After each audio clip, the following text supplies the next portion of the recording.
नमस्कार। संसद टीवी की विशेष प्रस्तुति में आप सभी दर्शकों का बहुत बहुत स्वागत है। मैं हूं सुरेंद्र कुमार। हमारे साथ बेहद ही खास मेहमान जुड़े हैं। हमारे साथ जुड़े हैं भीलवाड़ा से सांसद दामोदर अग्रवाल जी। सर, संसद टीवी पर आपका बहुत बहुत स्वागत है। मेरा पहला सवाल, 1 साल का कार्यकाल आपको हो चुका है, तो 1 साल के कार्यकाल की क्या उपलब्धियाँ आप मानते हैं? 1 साल के अंदर मेरे जिम्मे संसदीय व्यवस्थाओं को समझना था, वो मैंने समझा है। भीलवाड़ा की जनता की अपेक्षा के अनुरूप कनेक्टिविटी को कैसे विस्तार दिया जा सकता है, railway connectivity, air connectivity, road connectivity, उस पर मेरा काम भी हुआ और मुझे सफलता भी प्राप्त हुई है। मैंने भीलवाड़ा से लाडपुरा 2 लेन को 4 लेन 65 किलोमीटर 1300 करोड़, शाहपुरा से जहाजपुर 39 किलोमीटर 800 करोड़ को 2 लेन से 4 लेन, रेलवे के डबलिंग का काम अजमेर से चित्तौड़, उसका वर्क ऑर्डर होकर काम चालू हो गया है।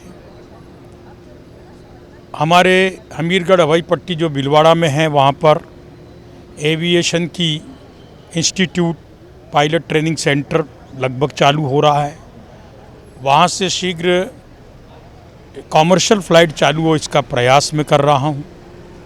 भीलवाड़ा को जोधपुर से मारवाड़, अजमेर, भीलवाड़ा, रतलाम, उज्जैन होते हुए काचीगुड़ा की नई ट्रेन दैनिक मिली है। भीलवाड़ा को एक और ट्रेन आजकल में चलने वाली है, वो हफ्ते में 2 दिन है, चंडीगढ़ से भीलवाड़ा। इस प्रकार से तीनों कनेक्टिविटी के साधनों को विकसित करने में मुझे सफलता प्राप्त हुई है। और सबसे बड़ी बात, भीलवाड़ा के मतदाता की आशाओं आकांक्षाओं को पंख लगे हैं। उनको लगता अब कुछ हो सकता है कनेक्टिविटी में। इसी के साथ भीलवाड़ा से Jaipur elevated greenfield express way, उसका डीपीआर का काम पूर्ण हो गया है। इस प्रकार से अनेक काम हमने किए हैं। भीलवाड़ा चूँकि टेक्सटाइल का हब है, तो वहाँ पर टेक्सटाइल पार्क के लिए ज़मीन का आवंटन हो चुका है। आम जन अभी उत्साहित है और मैं अभी जन आकांक्षाओं की पूर्ति के लिए पूरी ताकत से यहाँ लगा हुआ। अगर हम बात करें संसद की, तो संसद में आपकी उपस्थिति लगभग 100% है। ऐसे में संसद में उठाए जाने वाले जो प्रश्न आपके रहे हैं या विषय जो आपने उठाए हैं, उन विषयों को कितना महत्वपूर्ण आप मानते हैं संसद में उठाना? और क्षेत्र और राज्य की हम बात करें, केंद्र की और राज्य की, उसके बीच में आप एक कड़ी की तरह काम करते हैं, उस भूमिका को आप कैसे देखते हैं?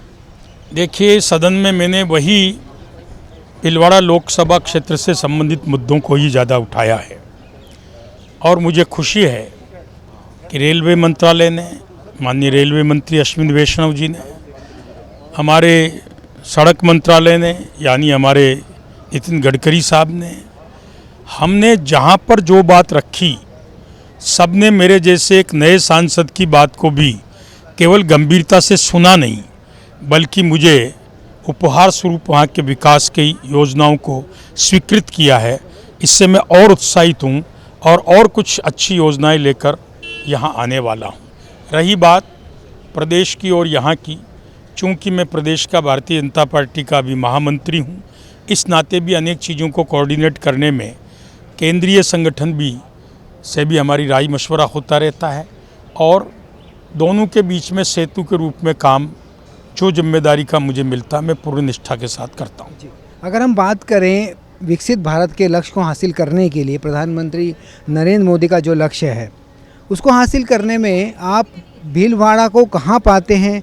ऐसी कौन सी योजनाएं आपको लगती हैं कि जो विकसित भारत को और विकसित भीलवाड़ा बनाने के लिए बहुत कारगर साबित होंगी? देखिए, विकसित भारत जब भी बनेगा जब देश का एक एक हिस्सा विकसित होगा। उसमें भीलवाड़ा लोकसभा क्षेत्र भी है। और जैसा मैंने कहा, डेवलपमेंट का आधार इंफ्रास्ट्रक्चर होता है, इसीलिए मैंने कनेक्टिविटी पर सबसे ज़्यादा ध्यान दिया है। दूसरा आधार आम लोगों की बाइंग कैपेसिटी होती है, उसके लिए वहाँ का इंडस्ट्री बढ़े, वहाँ रोजगार के साधन सृजित हों, इस पर मेरा पूरा फोकस रहा है।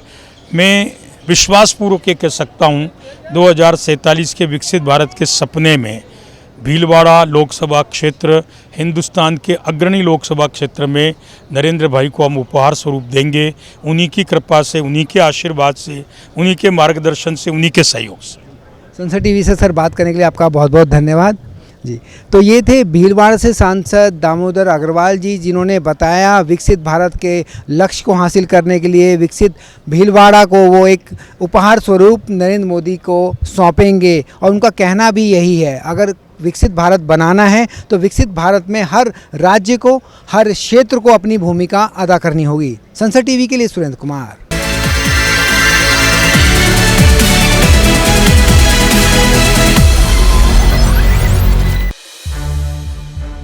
संसद टीवी के और भी प्रोग्राम्स देखने के लिए सब्सक्राइब करें हमारा YouTube चैनल और हाँ, इन्हें लाइक और शेयर करना ना भूलें।